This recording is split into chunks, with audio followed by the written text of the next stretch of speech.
There is a story that has never left me. An elderly man had just turned 93. His body had grown weaker, his hands trembled slightly, and the house he had lived in for more than 40 years was about to be sold. His children spent days packing old furniture, dusty books, and forgotten boxes that had been sitting untouched in the attic for decades. Inside one of those boxes was a small leather journal. Most of its pages were empty. Only the first page contained a single sentence. "I kept waiting for the right time." Nothing else. No explanation, no final lesson, no apology. Just 7 words that carried the weight of an entire lifetime.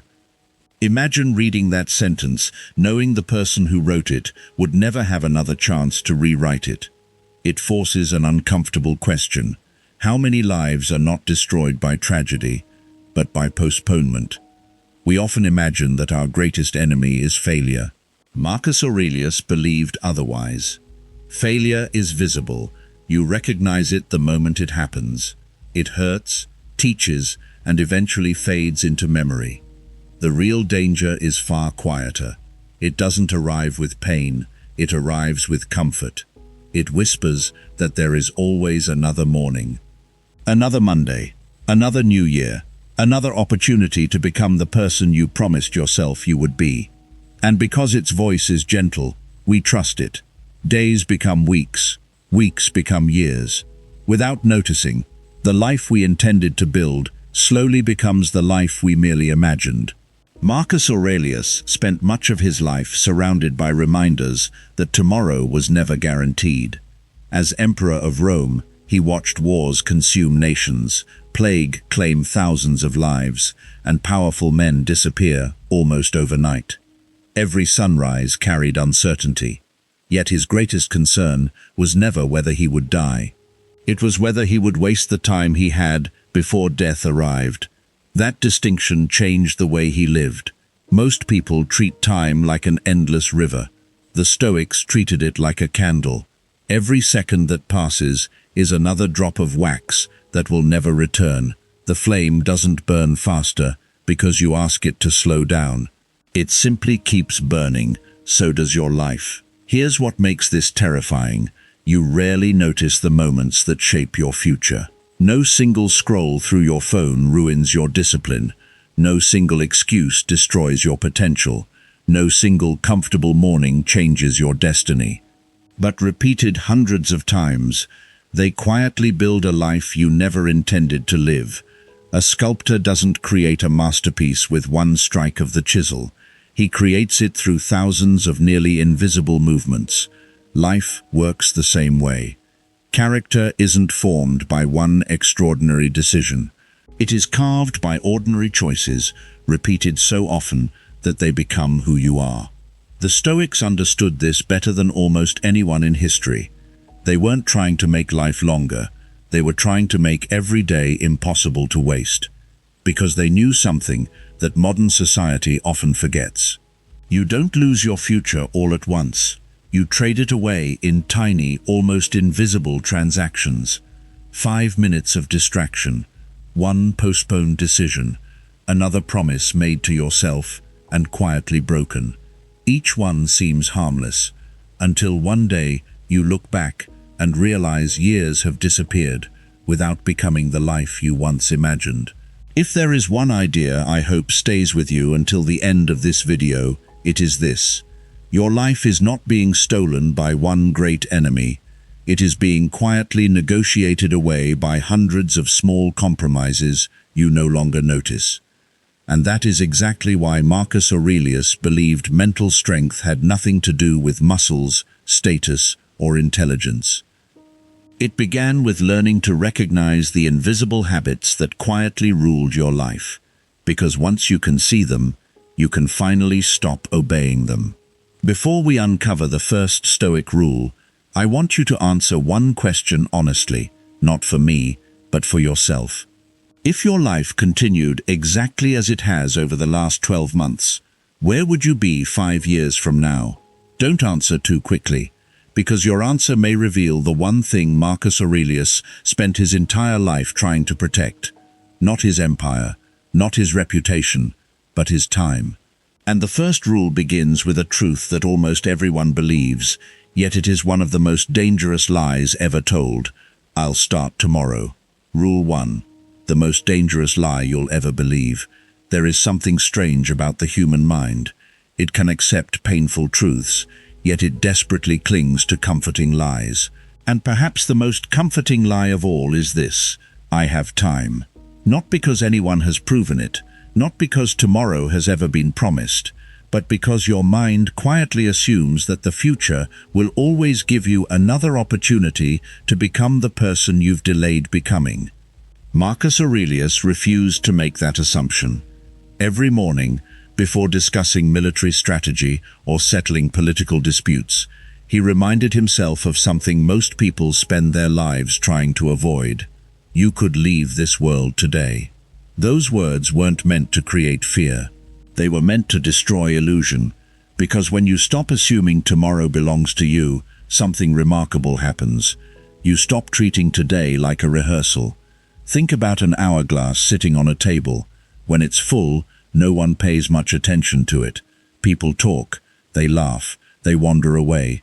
But imagine watching the last few grains of sand falling through the glass.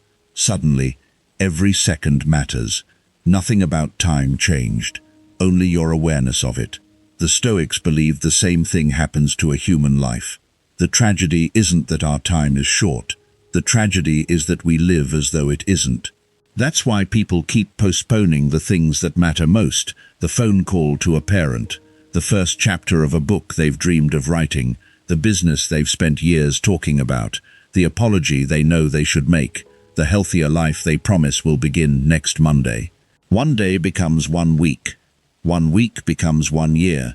Then one morning they wake up wondering why nothing has changed. But life doesn't suddenly become different because another calendar page turns. The future has a cruel habit. It arrives looking exactly like today. If you cannot master today, you will not magically master tomorrow, because tomorrow simply inherits the habits you practiced yesterday. This is why procrastination is so deceptive. People think they're postponing action. In reality, they're practicing delay. Every excuse repeated today becomes easier to repeat tomorrow. Every promise broken teaches the mind another dangerous lesson. My own words don't matter. At first, that lesson seemed harmless. Skip one workout, delay one project, ignore one difficult conversation. No catastrophe follows.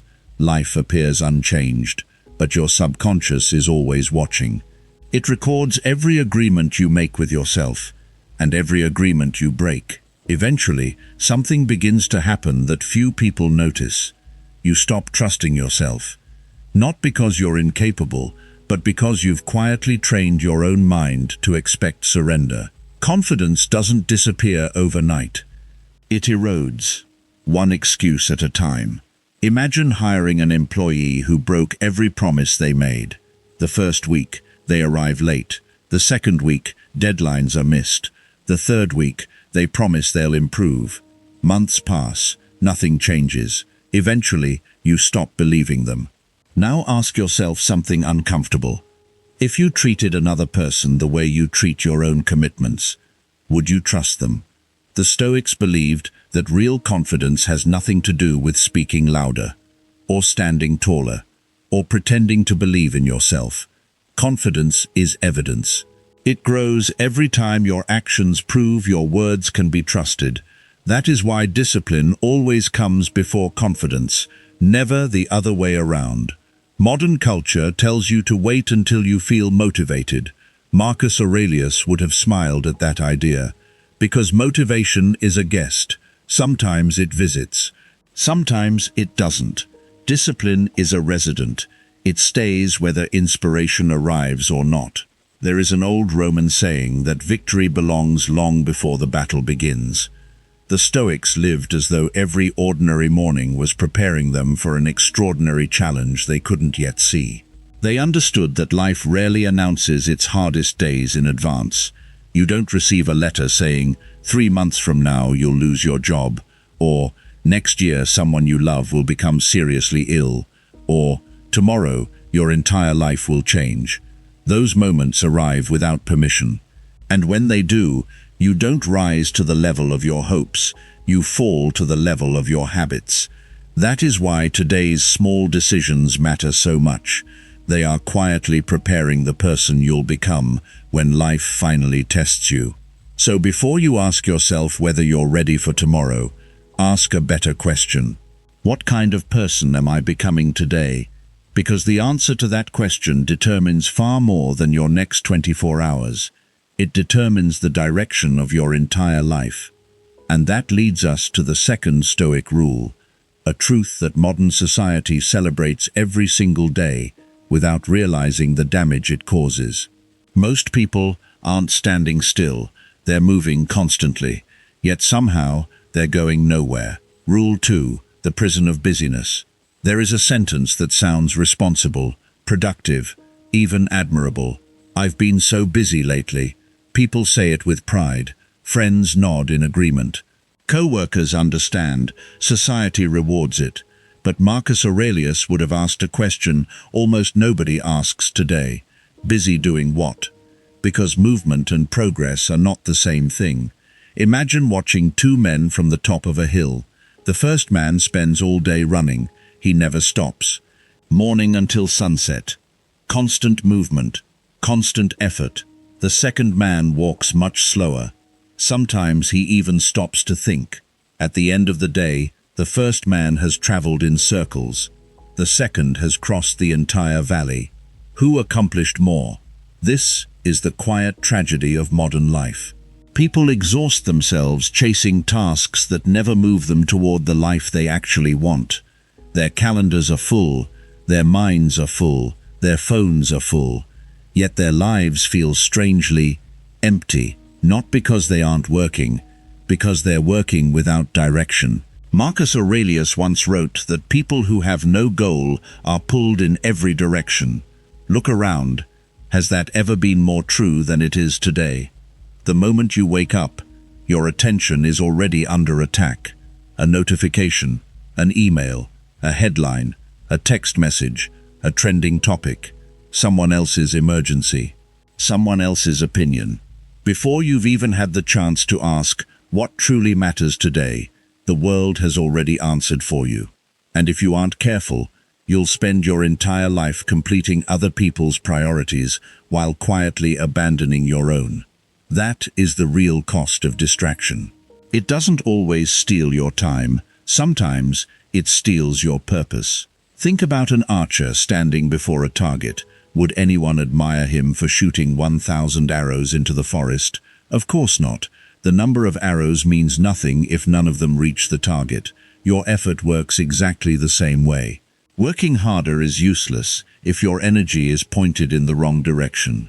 This is why the Stoics believed clarity comes before discipline. Without clarity, discipline simply helps you run faster in the wrong direction. Many people believe they're overwhelmed because they have too much to do. Often, the opposite is true. They're overwhelmed because they've never decided what deserves to be done first. Every yes quietly creates another obligation. Every unnecessary commitment becomes another invisible weight. Soon they're carrying responsibilities they never consciously chose. And then they wonder why they feel exhausted. Seneca observed something remarkable nearly 2,000 years ago. He noticed that people guarded their money more carefully than they guarded their time. Imagine someone walking into your home and taking $100 from your wallet every morning. You would stop them immediately. You would install locks, call the police, protect what belongs to you. Yet people allow hours to disappear every day without asking where they went, because time theft rarely feels like theft. It feels like entertainment. It feels like convenience. It feels like just 5 more minutes. And that is precisely why it is so dangerous. No one intends to waste their life. They simply underestimate the power of small daily decisions. A few minutes become an hour becomes a habit, the habit becomes a lifestyle. Then one day they look back and discover that years have quietly vanished. Marcus Aurelius understood that your life follows your attention. Where your attention goes, your character slowly follows. If your attention belongs to outrage, your mind becomes restless. If it belongs to comparison, contentment becomes impossible. If it belongs to endless distraction, purpose begins to fade. But if your attention belongs to what is meaningful, everything changes. That is why every morning offers a choice far more important than most people realize. You can either decide what deserves your attention, or allow the world to decide for you. One path leads to a life designed by intention. The other leads to a life assembled by accident. Very few people recognize the difference until decades have passed. So ask yourself one honest question. When this day ends, will you remember what you built, or only what kept you busy? Because the third Stoic rule reveals the invisible force that keeps people trapped inside the same life year after year. It isn't a failure. It isn't a lack of talent. It isn't even fear. It's something far more seductive. Comfort. Rule 4. Guard your attention like a fortress. Before a kingdom falls, its walls are breached, not always by a powerful army, sometimes by a gate left open. Marcus Aurelius understood this better than anyone. As emperor, he spent years defending Rome's borders. He knew that cities were rarely destroyed in a single day. They weakened slowly. A neglected wall, a careless guard. One small opening that eventually became impossible to defend. He realized the human mind follows the same law. Your life is rarely destroyed by one catastrophic decision. It is slowly invaded by thousands of tiny distractions you never thought mattered. Imagine walking into the most magnificent library ever built. Every shelf contains the greatest ideas humanity has ever produced. The wisdom of philosophers, the discoveries of scientists, the stories of civilizations. Now, imagine someone entering that library every few minutes, not to burn the books, just to interrupt your reading. Look at this. Did you hear the news? Watch this video. Answer this message. Check this notification. None of the interruptions seem dangerous by themselves, but by sunset, you haven't finished a single page. That is the modern mind. Not empty, interrupted. And an interrupted mind can never become a disciplined one. This is why the Stoics placed such enormous value on attention. They understood something neuroscience is only now confirming. Whatever repeatedly captures your attention gradually reshapes your brain. Your attention is not just where you look, it is who you become. If your attention feeds on outrage, your thoughts become restless. If it feeds on comparison, nothing you achieve will ever feel enough. If it feeds on fear, every opportunity begins to look like a threat. But if your attention feeds on wisdom, on discipline, on meaningful work, then your character quietly begins to resemble those things. Marcus Aurelius wrote that the soul becomes dyed by the color of its thoughts. Pause for a moment and let those words settle. Your soul becomes dyed by the color of your thoughts. Think of a white cloth lowered into dark ink. It doesn't become black all at once. The color spreads slowly, almost invisibly, until one day the transformation is complete. The same thing happens with your mind. No one becomes anxious overnight. No one becomes disciplined overnight. No one becomes bitter or wise or mentally unbreakable in a single day. It happens thought by thought, choice by choice, hour by hour. This is why attention is your greatest responsibility, because every thought you repeatedly entertain is casting a vote for the person you are becoming. Imagine a master gardener walking through his garden every morning. He doesn't wait until weeds have covered the entire field. He removes them while they're still small, not because they're dangerous today, but because he knows what they'll become tomorrow. The Stoics approached the mind in exactly the same way. They didn't wait until anger consumed them, until anxiety controlled them, until laziness became their identity. They noticed the first seed, and they removed it before it grew roots. Modern life teaches the opposite. It tells us to consume more, watch more, read more, react more. But very few people ask the question Marcus Aurelius would have asked: what should I deliberately refuse to let into my mind? That question may be more important than what you choose to learn, because not every idea deserves your attention, not every argument deserves your response, not every opinion deserves your energy. One of the greatest acts of mental strength is not learning when to speak. It is learning what deserves your silence. Picture an archer preparing to release an arrow. Everything around him disappears. The crowd, the noise, the wind. His entire world narrows to one target. That level of focus built civilizations. It discovered medicines. It wrote great books. It created masterpieces. Today, most people struggle to give one task their complete attention for even 10 minutes.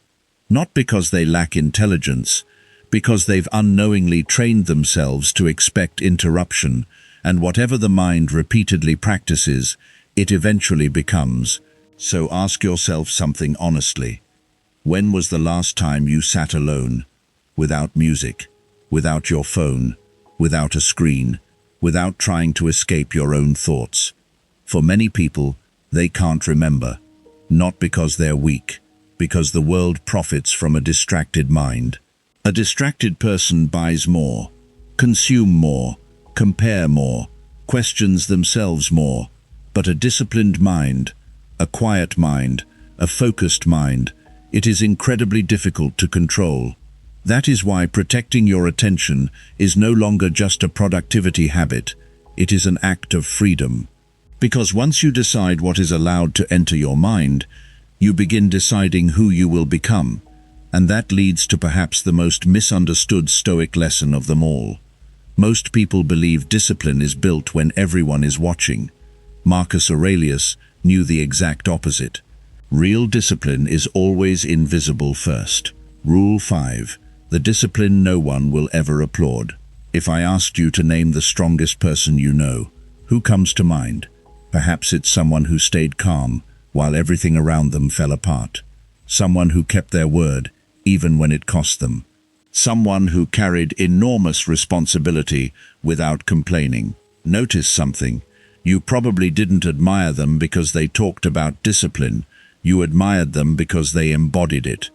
That is the difference Marcus Aurelius spent his life trying to understand. The character is never announced. It is revealed. Imagine walking through a forest after a violent storm. Branches are scattered across the ground. Some trees have been torn from their roots. Others stand exactly where they always have. People look at those surviving trees and call them strong, but their strength wasn't created by the storm.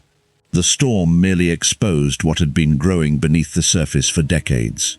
Human beings are no different. A crisis never creates your character. It reveals the habits you've been practicing in private.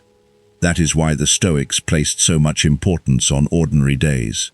Not because ordinary days feel important, because extraordinary moments are built from them. Every morning you choose to wake up when no one would know if you slept another hour. You are shaping your future. Every time you finish the difficult task instead of the enjoyable one, you are shaping your future. Every promise you keep after the excitement has disappeared, you are shaping your future. None of those moments feel extraordinary. That is exactly why they matter. Most people are willing to make one heroic effort. Very few are willing to make one quiet effort every day. Marcus Aurelius understood that greatness is rarely dramatic. It is repetitive. The mason who builds a cathedral doesn't place all the stones in a single afternoon. He lays one stone, then another, then another. Years pass. Visitors eventually stand before the finished cathedral in awe. They admire its beauty, its size, its craftsmanship. What they never see are the thousands of ordinary mornings that made it possible. Your character is built exactly the same way, not through one life-changing decision, but through thousands of invisible ones. This is why modern culture often misunderstands discipline. People wait to feel inspired. They wait for the perfect mood, the perfect Monday, the perfect schedule, the perfect opportunity, the Stoics would have smiled, because they knew perfection is one of procrastination's favorite disguises. Life never becomes perfectly organized. The conditions are never completely right. There is always another problem, another responsibility, another reason to wait. If you only move when conditions are ideal, you will spend most of your life standing still. Think about a lighthouse standing on a rocky coastline. It doesn't ask whether the weather is pleasant before it begins shining. It doesn't stop because the waves become violent. Its purpose remains the same whether the sea is calm or chaotic. The disciplined person lives in the same way. Their actions are guided by principles, not by emotions. This doesn't mean they never feel tired. They do. Do they never feel discouraged? Of course they do. Marcus Aurelius himself admitted that getting out of bed was sometimes difficult. Even the Emperor of Rome struggled with the same resistance you feel. The difference wasn't that he had stronger emotions. The difference was that he refused to let those emotions become his master.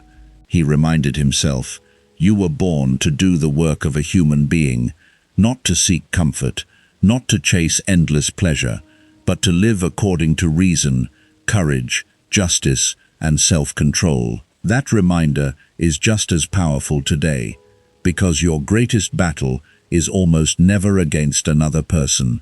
It is against the version of yourself that always negotiates. Just this once. I'll start tomorrow. It won't matter. Those words sound harmless until you realize they've quietly shaped entire years of your life. Every time you surrender to them, you cast a vote for a weaker identity. Every time you overcome them, you cast a vote for a stronger one. James Clear once popularized the idea that every action is a vote for the type of person you wish to become. The Stoics understood that principle nearly 2,000 years earlier. Identity is not something you discover. It is something you repeatedly practice. Read that again in your own mind. Identity is not discovered. Identity is practiced. If you practice discipline, you become disciplined. If you practice excuses, you become someone who excuses everything. Your habits are always introducing you long before your words do. That is why Marcus Aurelius wrote for himself instead of an audience. His journal was never meant to impress history. It was meant to correct the only person he truly had control over, himself. And perhaps that is the hardest lesson in this entire video. The person you need to convince isn't your family. It isn't your friends. It isn't the people who doubt you. It is the person staring back at you in the mirror every morning. Because once you earn your own respect, you stop chasing everyone else's approval. And that is exactly where the sixth Stoic rule begins. Not with confidence, but with freedom from the invisible prison of other people's opinions. Rule 6. The prison of other people's opinions. There is a prison that has no walls, no bars, no locked doors. Yet millions of people spend their entire lives inside it. They wake up asking the same invisible question: what will they think?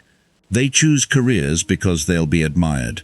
They stay silent because speaking might invite criticism.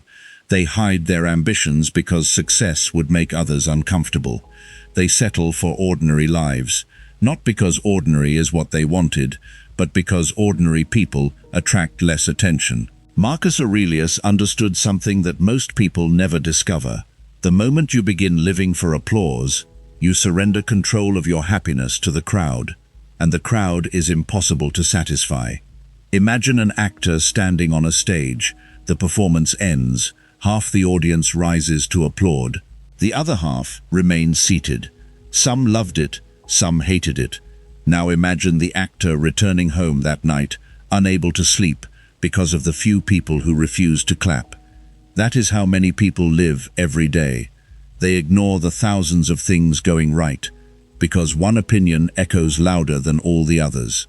The Stoics refused to hand strangers that kind of power, not because they lacked humility, but because they understood a truth that modern psychology now confirms. Your mind naturally remembers criticism more intensely than praise. It is called the negativity bias. Long ago, noticing danger helped human beings survive. Today, that same instinct often traps us inside unnecessary fear. One harsh comment can outweigh 100 compliments. One person's doubt can silence a dream that took years to build. But Marcus Aurelius asked himself a different question. Not, do they approve of me? But, did I act according to my principles? That single shift changes everything, because principles remain steady, opinions do not. Think about the ocean. Every wave looks important while it rises. It crashes loudly. It demands attention. Then seconds later, it disappears without leaving a trace. Public opinion behaves the same way. Today's controversy becomes tomorrow's forgotten headline. Today's criticism becomes next year's silence. Yet people sacrifice decades trying to satisfy voices that won't even remember them. Epictetus warned that if you wish to improve, you must be willing to appear foolish in the eyes of others. Those words sound uncomfortable. They are meant to. Every meaningful journey begins with misunderstanding. When someone starts a business, people call them unrealistic. When someone changes their life, people question why. When someone refuses to follow the crowd often becomes uncomfortable. Not because you're wrong, because your courage reminds them of the risks they never took. Imagine an eagle flying high above a storm. Below, smaller birds panic. They fight the wind. They search desperately for shelter. The eagle does something different. It spreads its wings. The very wind that terrifies everything below becomes the force that lifts it higher. Marcus Aurelius believed your mind could become like that eagle, not untouched by criticism, but elevated above its control. Ask yourself something honest. How many decisions have you made simply to avoid disappointing people? How many dreams remain unfinished because you feared looking foolish? How many opportunities passed by because you waited for everyone's approval? Now ask a harder question. Will those same people live with the consequences of your choices? Will they wake up carrying your regrets? Will they give you back the years spent trying to impress them? The answer is no. Only you inherit the life created by your decisions. Only you carry the weight of postponed dreams. Only you know which promises you abandoned to keep someone else comfortable. That realization is not selfish, it is liberating. Because once you stop chasing approval, you recover something priceless. Energy.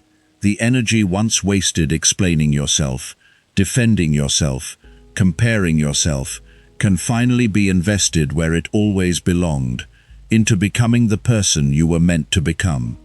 Marcus Aurelius never expected universal praise. He expected resistance, misunderstanding, criticism. He accepted them as the price of living according to reason instead of popularity. Perhaps that is one of the greatest lessons Stoicism offers. You do not need everyone to understand your path. You only need the courage to keep walking it. Because in the end, people rarely remember the opinions that once frightened them, but they almost always remember the opportunities they never had the courage to pursue.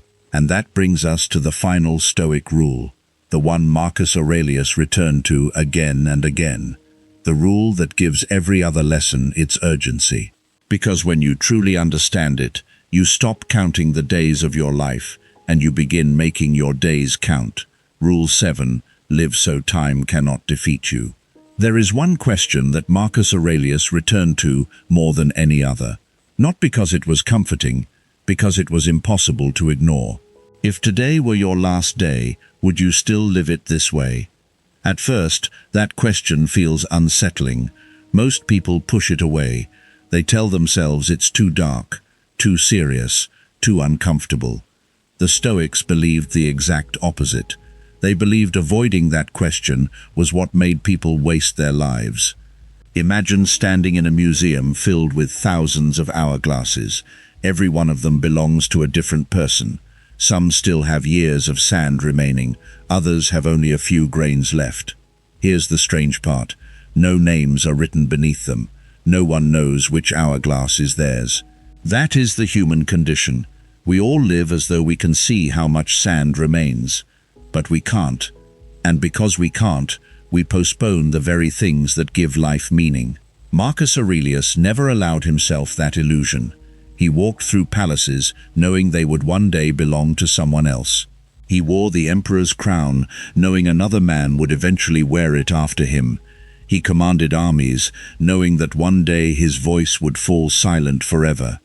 Instead of making him afraid, that awareness made him free. Because once you accept that everything is temporary, you stop trying to possess life. You begin trying to live it. Think about the people history remembers. It wasn't always the wealthiest, nor the most powerful, nor even those who lived the longest. History remembers those who used the time they were given with extraordinary intention. A teacher who changed thousands of lives. A scientist who refused to stop searching for the truth. An artist who kept creating despite rejection. A parent who quietly sacrificed so their children could have opportunities they never had. None of them knew how much time remained. They simply refused to waste the time they had. That is the heart of Stoicism. Not fear of death, respect for life. Seneca wrote that it is not that we have too little time, it is that we waste much of it. Read that sentence slowly. It is not that we have too little time, it is that we waste much of it. Those words are over 2,000 years old, yet they describe modern life with astonishing accuracy. We live in the most connected age in history, yet many people feel disconnected from their own purpose. We have endless opportunities, yet countless people spend years waiting for permission to begin. We have more comfort than any generation before us, yet anxiety and dissatisfaction continue to rise. Perhaps the problem was never a lack of time. Perhaps the problem was forgetting what time is for. Time is not something to spend, it is something to invest in. Every hour asks the same silent question: what will you make of me? Some hours become excuses, others become memories, others become wisdom, others become the foundation of an entirely different future. The choice is made long before the results appear. Imagine two identical seeds planted on the same day. One is watered faithfully, protected patiently, given sunlight every morning. The other is forgotten. Months later, one has become a mighty tree. The other never had the chance. Life rarely changes because of one dramatic moment. It changes because of the small decisions that no one notices. The page you choose to read instead of scrolling. The workout you complete when quitting would be easier. The difficult truth you finally speak. The apology you stop postponing. The dream you begin before you feel completely ready. Those moments seem ordinary, until years later, when you realize they quietly became the turning points of your life.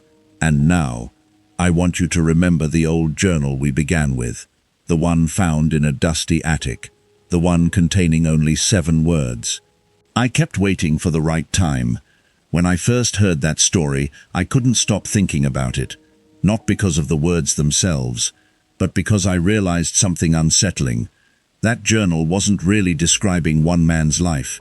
It was describing a temptation every one of us faces. The temptation to believe that life begins later. Afterwards we're more confident, more successful, more prepared, more comfortable. But Marcus Aurelius spent his entire life trying to teach us the opposite. Life is not waiting for you. It is happening. Right now, this very moment will never exist again. The minute you are living as you hear these words has never happened before, and it never will again. That isn't meant to create pressure, it's meant to create gratitude. Because once you understand that today is irreplaceable, you stop treating it like something ordinary. You protect it, you honor it, you build with it. You become worthy of it. The 7 Stoic rules we've explored today are not ancient ideas locked inside history books. They are daily decisions. Choose action over delay, purpose over busyness, growth over comfort, focus over distraction, discipline over excuses, character over approval, and intention over regret.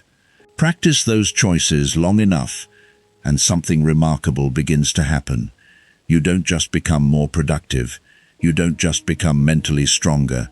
You become the kind of person that time itself cannot defeat. Because while no one escapes the passing of years, some people learn to make every year count. And perhaps that is the greatest victory Marcus Aurelius ever discovered. Not the conquest of kingdoms, but the conquest of himself. If this lesson gives you a new way of seeing your own life, subscribe and join us as we continue exploring the timeless wisdom of Stoicism, psychology, and the habits that build an unbreakable mind. And before you leave, ask yourself one final question. When someone one day looks back at the story of your life, will they find a journal filled with excuses, or a life filled with reasons that you truly lived?